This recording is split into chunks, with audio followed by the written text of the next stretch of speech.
तो नहीं मम्मी के तोरा दाना दयता न सुपर गे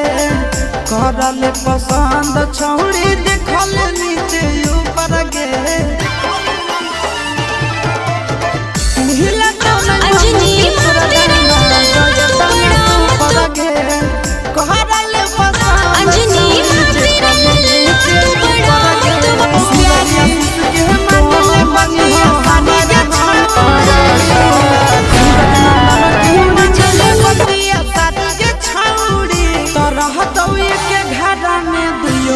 के ससुराल के छौड़ी तरह